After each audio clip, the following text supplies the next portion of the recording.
Hello, my name is Joy, and I'm a therapist in Oregon. I am starting this YouTube channel as just a way to help other therapists who are either starting private practice or are wanting to continue to get better at doing the whole private practice route. I also wanted to share my story of why I chose private practice as well for you. So I started my internship at a sexual assault center, and then I had to move due to some family circumstances. So then I had to find a place really quick within like a month or two, and I had no experience in this area. So I just selected any place that would essentially take me as an intern, even though I had no real credentials. I mean, I was just still in my graduate program. And so I just worked at an agency. It was an agency that only saw Medicaid patients.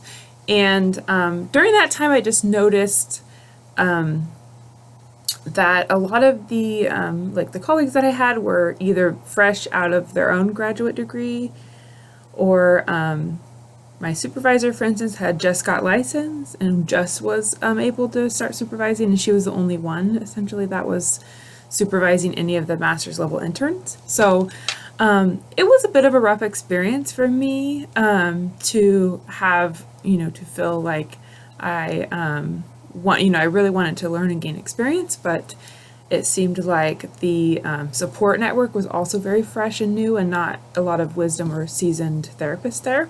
I also saw that there was a lot of clients that came through who had been kind of in counseling for years and had been working with people, and then there would be a lot of turnover in that agency as well. And I just found that to be very stressful, working with people who had already, had literally just worked with a therapist, and then maybe had been through a couple different ones, and then having to kind of build a rapport with them, and then knowing that I was going to leave soon as well once I finished my internship. It was stressful, and also some of the needs are very high within the agency I was working at, and I found that to be stressful as well. Hard to manage all the stress of that, especially as a new therapist.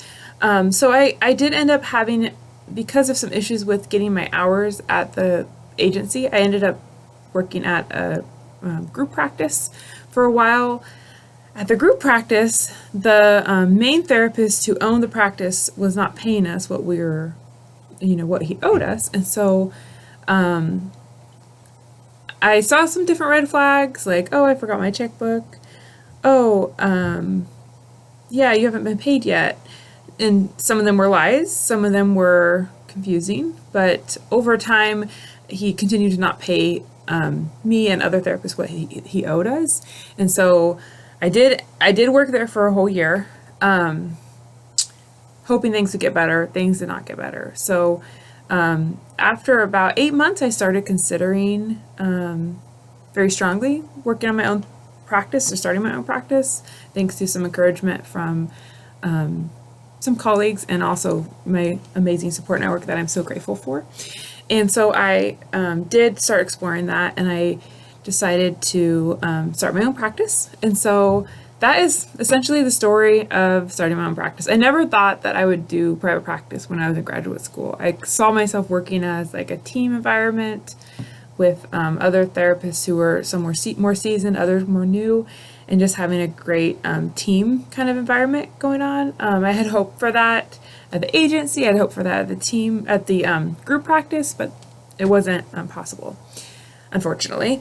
So now I will just say I'm on year 3 of private practice, and I will say that it is definitely not what I expected fully, but it's also in many ways better than what I expected. So and then in other ways it is a lot of work, and sometimes can feel isolating.